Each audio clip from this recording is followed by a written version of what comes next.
Everyone wants to know, whether it's the Ouija board, the crystal ball, the tarot cards, they want to know what's right around the corner. Human beings do not like uncertainty. Well, I can't summon spirits from the past, but I can look at broad patterns in the past and say, well, under these conditions before, these sorts of things have happened.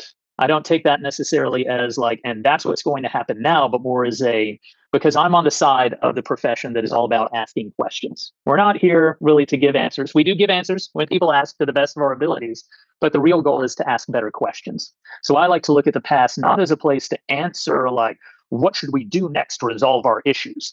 More, I look at the past as, what does the past tell us about what we might be forgetting to ask now or to think about? Or things like, well, here in America right now, we are very divided. Everyone agrees on that. It's one of the few things. This is nothing new. In fact, the entire framework of our culture and our politics is based around disagreement. You have to have disagreement to make the Constitution, the Bill of Rights, our corpus of law work. The whole idea of America that sets it apart from basically every other planet, or every other planet, yes, and every other country on the planet, is that we turned our back on the European model. That European model was one people, one nation. You know, it might be a country, it might be a kingdom, it might be a bishopric, but basically everyone living in England is English.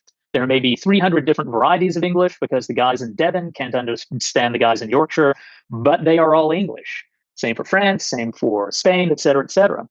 Here in America, from the beginning of the United States, at least, it's like we are going to be a country of heterogeneous groups. You know, we welcome everyone, more or less, with some, technical stipulations. And we're going to have to find a way to deal with that. And that's what the Constitution is all about, is it's a way to manage disagreement, which is inevitable, in a way that makes us stronger rather than weaker, which is why we've only had one civil war.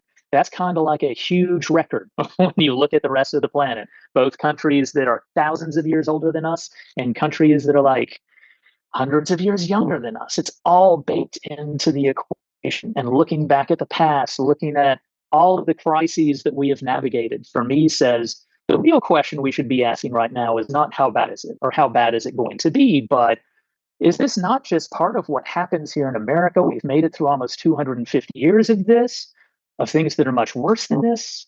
And everyone agreed at the time they were much worse than this.